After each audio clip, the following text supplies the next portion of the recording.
Ես երեք իմ խոսքում նշեցի, որ վարույթը հարուցվել է եւ վարույթի ընթացքում քննարկման առարկա են դարձել ոչ միայն հաղորդման մեջ նշված հանգամանքները, այլ որոշմամբ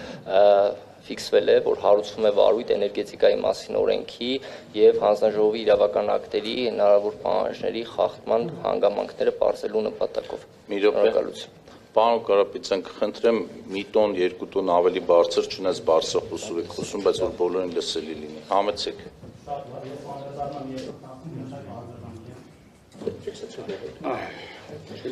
Միջև երկրորդ հարցին անդրադառնալն արձագանքեմ եւ այդ 2 րոպեի մեջ տեղավորվեմ։ Տեսեք, վարույթի հարուցման համար Դավիթ Խուդասյանի կողմից ներկայացված հաղորդման մեջ նշված են 9 կետեր։ Մասնավորապես համակարգային խոշոր վթարների մասին էր խոսքը գնում, Երևանի հեքի վթար, Երևանի ջեքի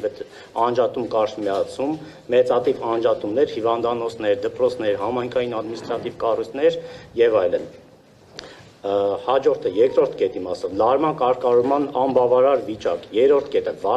վատ կազմակերպչական աշխատանքներ, Շենգավիթ 1 եւ կենտրոնական 2 110 կՎտ օդային գծերի միջև կապի ստեղծում, սպառողներին անորակ ծառայություններ եւ մատուցում եւ սպասարկման վատ որակ, որը ենթադրաբար հիմնավորվում է դիմում բողոքների սպառողներին վճարվող տուժերի մեծ քանակով։ 5-րդ կետը վարչական վարույթների մեծ քանակ։ 7-րդ կետը գնումների գործընթացն առանց մրցույթային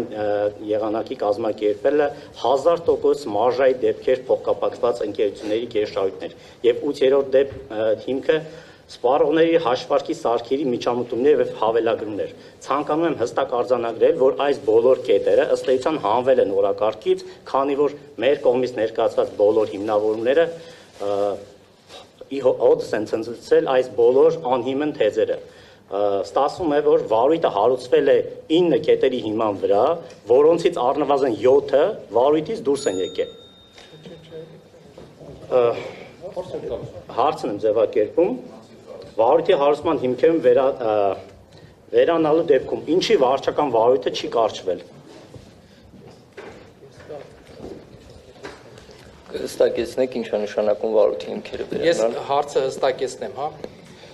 Տեսեք, փոփոխված էներգետիկայի մասին օրենքի 52-րդ կետ 1 հոդվածի առաջին մասը ասում է, որ սույն օրենքի 42-րդ հոդվածի 3-րդ, 5-րդ կամ 6-րդ մասերով սահմանված արարքը կատարելու հիմքով վարույթ հարուցելու մասին հանձնաժողովի նախագահը կարող է կիրառել կանխարգելիչ միջոցներ, ինչը նշանակում է, որ տկենի հաղորդման հիման վրա հանձնաժողովի նախագահ վարույթ է հարուցել, որովհետև տեսել է, որ տկենի հաղորդման մեջ կան 42 հոդվածի 3-րդ, 5-րդ եւ 6-րդ մասերով նախատեսված ակնհայտ խախտումներ եւ դա վերագրել են հեծին եւ դրա համար էլ հաղորդում են ներկայացրել։ Հիմա մենք ասում ենք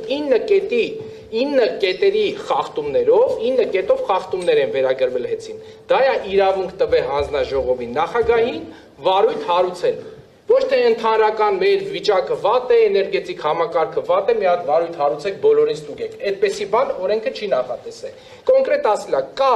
խախտումների հավանականություն ծանր, նկարագրված է 9 կետով այդ խախտումները եւ ասելա վարույթ հարուցում, մի հատ է որ այդ 9 կետերի խախտումներով վիճակը ավելի չվատանա, ամենախիստ կանխարգելիչ միջոցն է կիրառվել ժամանակավոր կառավարիչի նշանակմամբ։ Հիմա մեր հարցը շատ հստակ է եւ շատ կարեւոր է։ Այս 9 կետի վերագրված խախտումներով ամեն մեկով ինչ է կատարվել, ինչ է արձանագրվել, այդ խախտումները արել է հեծը թե չի արել, որ մենք էլ հասկանանք ի սկզբանե այս ամբողջ վարույթը իրավաչափ է եղել, թե մենք եւս մեկ անգամ համոզվենք, որ ակնհայտ որևէ խախտում ի սկզբանե չի եղել եւ վարույթ հարուցելը հենց ի սկզբանե եղել է ապօրինի։ Պարոն Կարապետյան, պատասխանեք շատ հստակ։ Շատ լավ։ Վարույթի հարուցման հիմքը, իրավական հիմքը հանրային ծառայության Խնդրում եմ մի տոն բարձր, պարոն Կարապետյան, բարձր։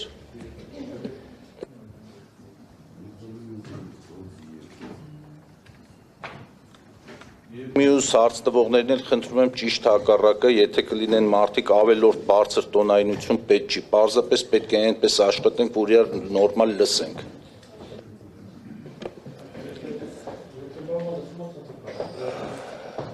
Հիմա լսվում է։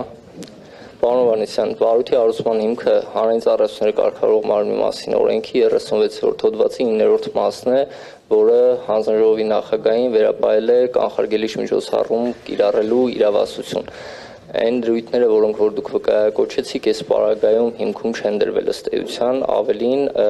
այս մասով որևէ կերպ հանձնաժողովի նախագահը չի արձանագրել, որ հնարավոր են այն դրույթները, որոնք որ դուք վկայակոչում եք, դրանք հնարավոր հետևանքներն են ու հնարավոր հետևանքների առկայության մասին չի խոսվել, այս մասը ուզում եմ շատ հստակ արձանագրենք, էլի։ Հարգելի հանրաժողով, զուտ համոզվելու համար, որ ճիշտ լսեցի, էլի, որ ասես չի դրվել, մի հատ նորից կասեք, ինչը չի դրվել, զուտ համոզվելու համար, որ ճիշտ լսեցի։ Պարոն Օրբելյան, շատ ուղիղ արձանագրում ենք, որ ուղղակի վարույթի հարուցման հիմքում դրվել է հանրային ծառայությունների կարգավորող մարմնի մասին օրենքի 36-րդ հոդվածի 9-րդ մասը։